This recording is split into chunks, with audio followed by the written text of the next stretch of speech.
ఆ user agency అరటికి సంబంధించిన కొనుగోలు చేసేవాడు, వీళ్ళు రైతన్నలు ఆ యూజర్ ఏజెన్సీ అక్కడ పనిచేస్తూ ఉంది కాబట్టి వీళ్ళైనా కూడా అక్కడ పెట్టుకునే పరిస్థితి ఉండేది. మా ప్రభుత్వ హయాంలో ఏ రకంగా ఎక్స్పోర్ట్ చేసినామో 2 కంటైనర్లను పెట్టి అరటికి సంబంధించి అవి ఇంకా ప్రోత్సహించబడేటివి. ఈరోజు చూస్తే ఎంత దారుణమైన పరిస్థితి అని అంటే, ఒకవైపున రైతుల పరిస్థితి ఈ వర్షాల వల్ల, ఈ గాలుల వల్ల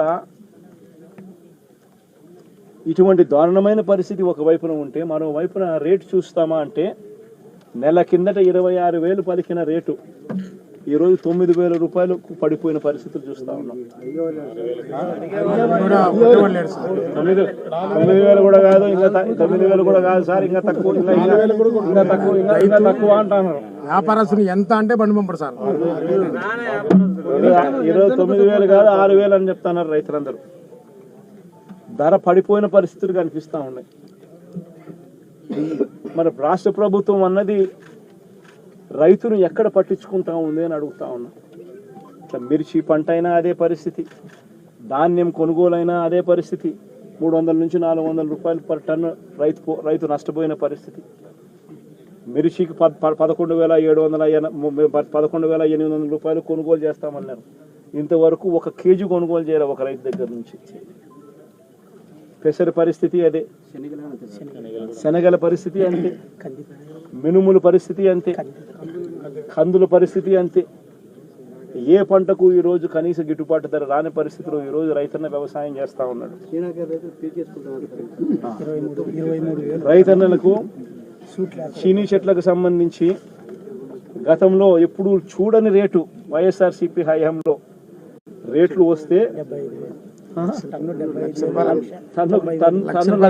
టన్ను లక్ష రూపాయలు 75,000 రూపాయలు అమ్మిన రోజు నుంచి చూస్తే సూట్ అనేది లేకోకుండా, కమిషన్ అనేది లేకుండా కొనుగోలు చేసే పరిస్థితి గతంలో ఉంటే ఈరోజు 23,000, 15,000, 18,000. కోవిడ్ టైంలో లారీలు డీజిల్ మనమే పెట్టి రైతులకు డైరెక్ట్ అకౌంట్ వేసినాం సార్. 12 కోట్ల రూపాయలు రైతులు డైరెక్ట్. అరటి రేటు మన కోవిడ్ లో ఎంత రేటు ఉంది సార్.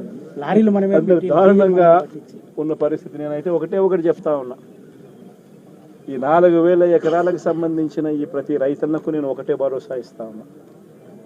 ఈ ప్రభుత్వం మీద ఒత్తిడి తీసుకొచ్చే కార్యక్రమం జరిగేందుకే, చేసేందుకే ఈరోజు నా ఈ పర్యటన. ఈ పెద్ద మనిషి చంద్రబాబు నాయుడు గారు రైతులకు ఇవ్వాల్సిన ఇన్పుట్ సబ్సిడీ ఖచ్చితంగా ఇవ్వాలి, ఇన్సూరెన్స్ సొమ్ము కూడా ఖచ్చితంగా రైతులకు అందరికీ కూడా రావాలి.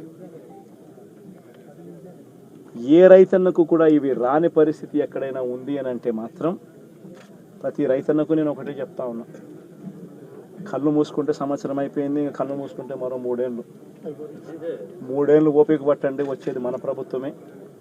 మన ప్రభుత్వం వచ్చిన 1 నెలకే ప్రతి రైతన్న ముఖంలో సంతోషాన్ని చూసేట్టుగా వాళ్ళకి రాని ఇన్సూరెన్స్ను ఇప్పిస్తా, ఇప్పుడున్న ఇన్పుట్ సబ్సిడీ ఇస్తాను. ఇవ్వడమే కాకుండా ప్రతి రైతన్నకు 2023లో ఏ రకంగా ప్రతి రైతన్నకు 50,000 రూపాయలు మళ్ళా ఇచ్చినట్టుగా ఆ డబ్బు కూడా మళ్ళా ఇచ్చే కార్యక్రమం కూడా ఖచ్చితంగా రైతన్నకు, ప్రతి రైతన్నకు నేను భరోసా ఇచ్చి నేను ఈ విషయం చెప్తా ఉన్నా. ఆర్టీసీలో ఉన్న వాళ్ళు వాళ్ళకి ఈరోజు ప్రభుత్వం దృష్టికి తీసుకుపోవడం జరిగింది. దాదాపు ఒక 6,000 మంది మాత్రమే ఉన్నారు దీంట్లో. వాళ్ళకి ఈ ఇబ్బందులు పడుతున్నారు. వీళ్ళకి 2,000 నుంచి దానికంటే తక్కువ పెన్షన్లు వస్తాయి. వాళ్ళకి జీవన భృతి వాళ్ళు కూడా ఎక్కువే అడగట్లేదు, 5 నుంచి 6,000 అడుగుతున్నారు. అట్లీస్ట్ అది లేకపోతే మమ్మల్ని వృద్ధాప్య పింఛన్లో కన్నా తీసుకోండి అని అడుగుతున్నారు. డెఫినెట్గా ప్రభుత్వం దీని మీద సానుకూలంగా స్పందిస్తుందని నేను ఆశిస్తున్నాను. డెఫినెట్గా ఈ యొక్క అంశాన్ని కూడా మొన్న హౌస్లో ప్రస్తావించడం జరిగింది.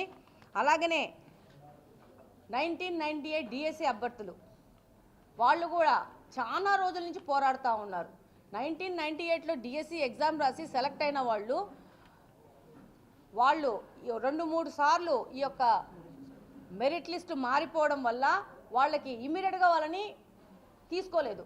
వాళ్ళు 2-3 సార్లు హైకోర్టుకు కానీ సుప్రీంకోర్టు కానీ పోరాడి వాళ్ళకు ఫేవర్గా జడ్జిమెంట్ వచ్చినాక మొన్న 2023లో వాళ్ళకి నియామక పత్రాలు ఇచ్చినారు. ఈ లోపల 25 సంవత్సరాల కాలాన్ని వాళ్ళు నష్టపోవడం జరిగింది. దానివల్ల ఎంత డ్యామేజ్ జరిగింది అంతమంది అభ్యర్థులకి. ఆలో చాలా మంది వాళ్ళ నియామక పత్రాలతో పాటు వాళ్ళకు రిటైర్మెంట్ పత్రాలు కూడా తీసుకునే పరిస్థితిలోకి ఏర్పడింది. ఇంకా కొంతమంది 2 సంవత్సరాల్లో రిటైర్ అయిపోతూ ఉంటారు. ప్లస్ వీళ్ళకి ఏమైందంటే మినిమం టైం స్కేల్ వలన వాళ్ళకి 11 నెలల మాత్రమే జీతం ఇవ్వడం వల్ల వాళ్ళు అట్లా కూడా ఇబ్బంది పడుతున్నారు. కాబట్టి ఈ విషయాన్ని కూడా మంత్రుల దృష్టికి, ముఖ్యమంత్రి గారి దృష్టికి అసెంబ్లీ సమావేశంలో తీసుకుపోవడం జరిగింది. వాళ్ళ రిక్వెస్ట్ ఏంటంటే 12 నెలలు మిగతా వాళ్ళకి ఎలా వస్తుందో అలా మాకు జీతం రావాలా, దాంతోపాటు మా యొక్క రిటైర్మెంట్ ఇంకొక 2 సంవత్సరాలు పెంచి 62 సంవత్సరాలు తీసుకుపోవాలి. మొన్ననే చంద్రబాబు నాయుడు గారు ఆశా వర్కర్లకి యొక్క రిటైర్మెంట్ 62 సంవత్సరాలు చేశారు. మమ్మల్ని కూడా ప్లీజ్ కన్సిడర్ చేయండి అని ప్రభుత్వం దృష్టికి తీసుకుపోండి అని చెప్పి వాళ్ళు చెప్పడం జరిగింది. వాళ్ళు ఏ విధంగా కోరుకున్నారో ఆ విధంగానే ప్రభుత్వం దృష్టికి తీసుకెళ్లడం జరిగింది. డెఫినెట్గా ప్రభుత్వంలోని పెద్దలు సానుకూలంగా స్పందిస్తారని తెలియజేస్తున్నాను.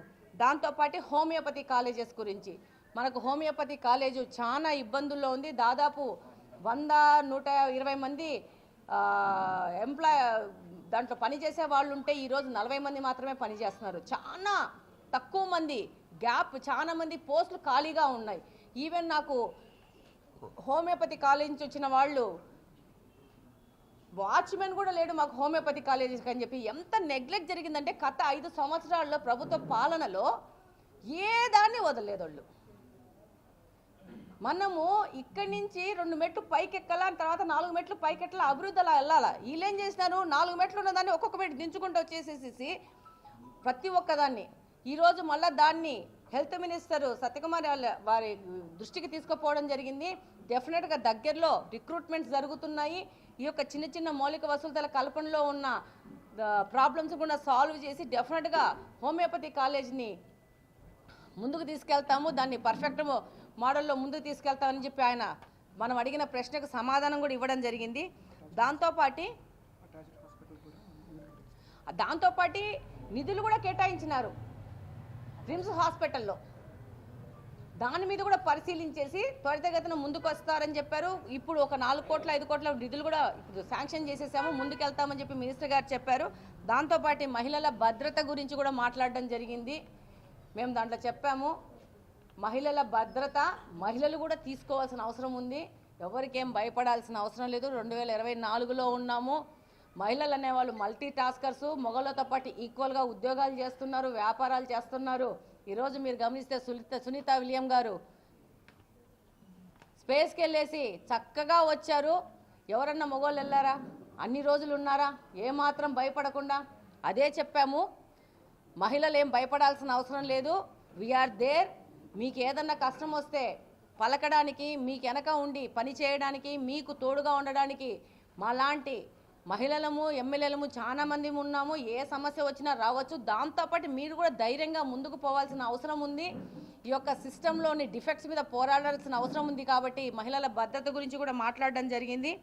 అలాగనే ముఖ్యంగా టిడ్కో ఇల్లు దాదాపు కంప్లీషన్ స్టేజ్లో ఉండి 2019 జనవరి ఫిబ్రవరి మాసాల్లోనే